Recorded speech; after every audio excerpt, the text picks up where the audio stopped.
कभी अगर बनना हो तो बाज बनना, लेकिन कभी तोता मत बनना। तोता बोलता तो बहुत है, लेकिन ज्यादा ऊंचाई तक उड़ नहीं सकता। बाज बोलता बहुत कम है, लेकिन सबसे ऊंचाई पर उड़ता है और बाकी पंछियों का राजा होता है एक बाज। आज मैं आपको 5 ऐसे पॉइंट्स बताऊंगा जो कि हर इंसान को बाज से सीखना चाहिए और लाइफ की बहुत बड़ी लर्निंग है इन 5 पॉइंट्स में। पहला लेसन, ईगल फ्लाई अलोन। बाज अकेले उड़ता है और बाकी पंछियों के मुकाबले सबसे ऊंचाई पर उड़ता है। बाज अकेले उड़ेगा, लेकिन कभी भी चिड़िया और छोटे पंछियों के साथ नहीं उड़ेगा। बाज हमेशा या तो बाज के साथ उड़ता है या फिर अकेला उड़ता है। और इस समय यह सीख मिलती है कि छोटी सोच वाले लोगों से हमेशा दूर रहें और अकेले रहो, क्योंकि यही वो समय है जब खुद को जानने का असली मौका मिलता है।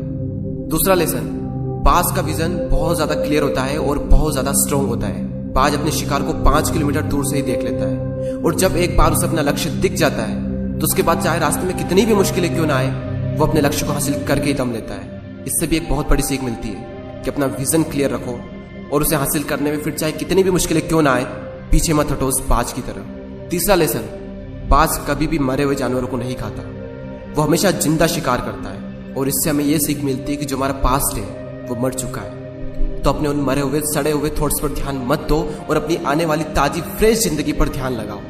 अपने पास्ट की पुरानी यादें जो तुम्हें तंग करती है उन्हें वहीं रहने दो जहां पर उसकी जगह है, और तुम्हारे पास्ट की जगह है तुम्हारे पास्ट में, उसे वर्तमान में जगह मत दो। क्योंकि एक बार अगर तुम्हारा पास्ट तुम्हारे प्रेजेंट में आ गया तो तुम्हारा पास्ट तुम्हें कभी प्रेजेंट में नहीं रहने देगा।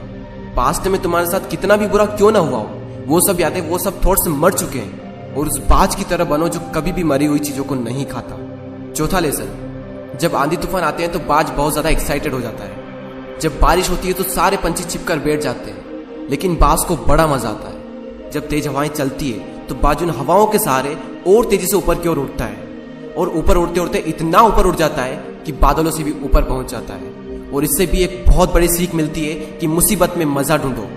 और नेपोलियन हिल ने एक बार कहा था कि हर बड़ी चुनौती अपने साथ में एक बहुत बड़ा अवसर लेकर आती है। तो उस बाज की तरह तुम भी अपने अवसर को पहचानो, और जिस दिन तुमने अवसरों को पहचान लिया तो सारी मुश्किलें तुम्हारे नीचे होगी और तुम उन मुश्किलों के ऊपर होगे।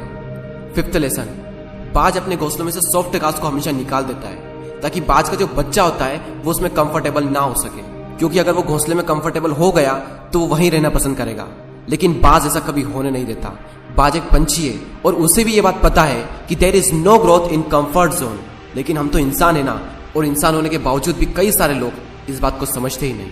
आप जितना ज्यादा कंफर्ट जोन में रहोगे, आपकी लाइफ आने वाले टाइम में उतनी ही ज्यादा अनकंफर्टेबल हो जाएगी।